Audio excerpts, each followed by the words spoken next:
Hey there YouTube, Mosin Miller here with an update on our Mosin Nagant build.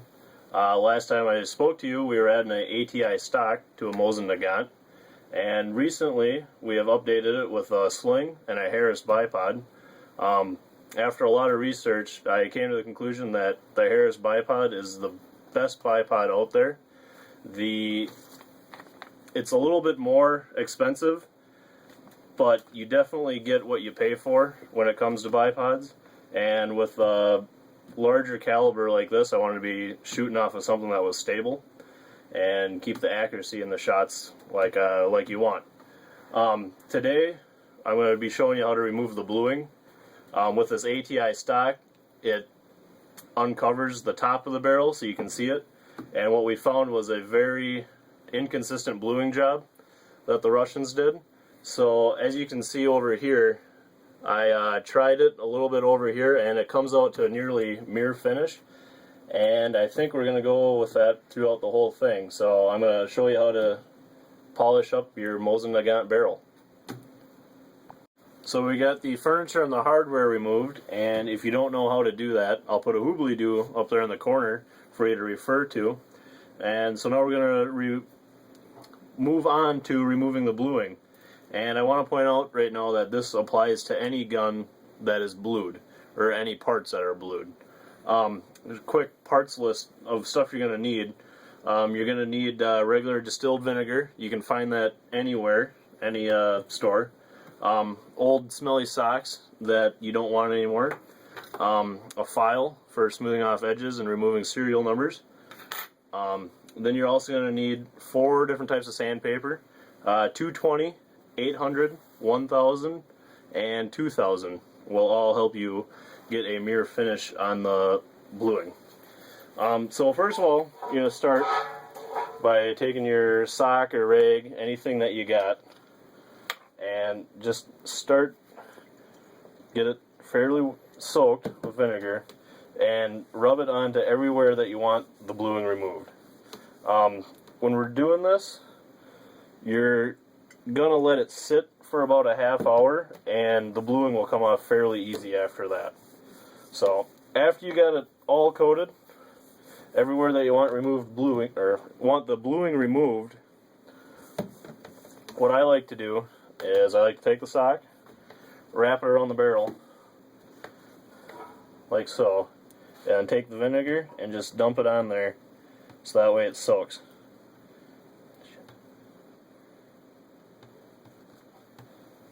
And we'll come back in a little while and I'll show you how to polish it up. Alright, so we've let the vinegar soaked sock soak on the barrel for a while. And one thing I forgot to mention, you're going to let it sit and soak for about 30 minutes. About every 10 minutes come by and just relay some vinegar on top of that just to keep it moist. So I'm going to go ahead and lift the sock away, and it's working really well. Grab the sock and just wipe it all away and start there. First, go ahead and start off with the 220. You won't be using this very long, so don't go too crazy on this. You don't want to scratch up too much.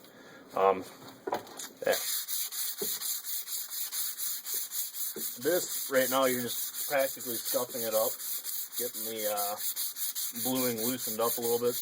You're not going to get all the bluing off with the vinegar, but you get a majority of it.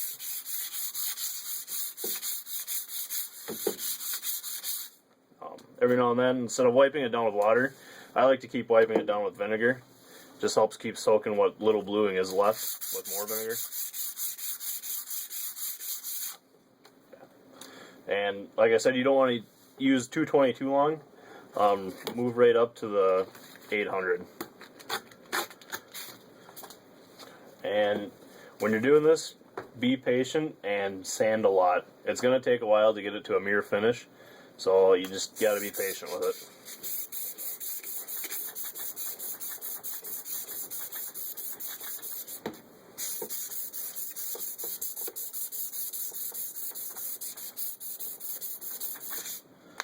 Once again, same technique applies. Every so often, wipe it off with your sock and keep sanding.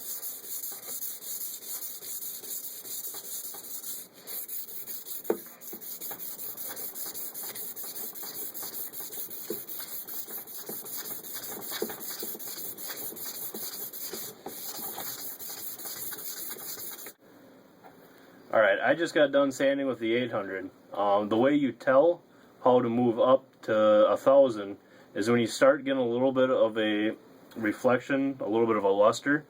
And this time when we use 1000, instead of vinegar, we're going to use a little bit of water. Just take a little bit of water and rub it on the barrel there.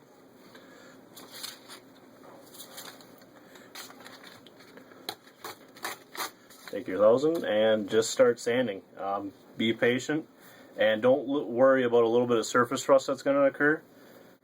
So we got a pretty good shine with the 1000 grit wet sanding. On the last time that you sand with the 1000, dry sand it and you get a really good polish with that. And just to finish it off, I'm going to dry sand it with some 2000 grit. So we just got done sanding and polishing with the 2000 grit sandpaper, and when you're done with that, you should have a very near mirror finish that looks great. We got a little bit more to go towards the back of the gun, towards the receiver. With the bluing removed, you're going to have to keep in mind that it's going to be more prone to rust and corrosion. So you're going to have to keep it well oiled, and one more thing is that you might want to consider a dehumidifier rod for your safe. We got things coming up for this gun that I'm very excited about. We got a scope mount, a scope, and a bent bolt. So we're going to try to test out the long range capabilities of this gun, and we'll try to get some range videos for you. Thanks for watching, and have fun.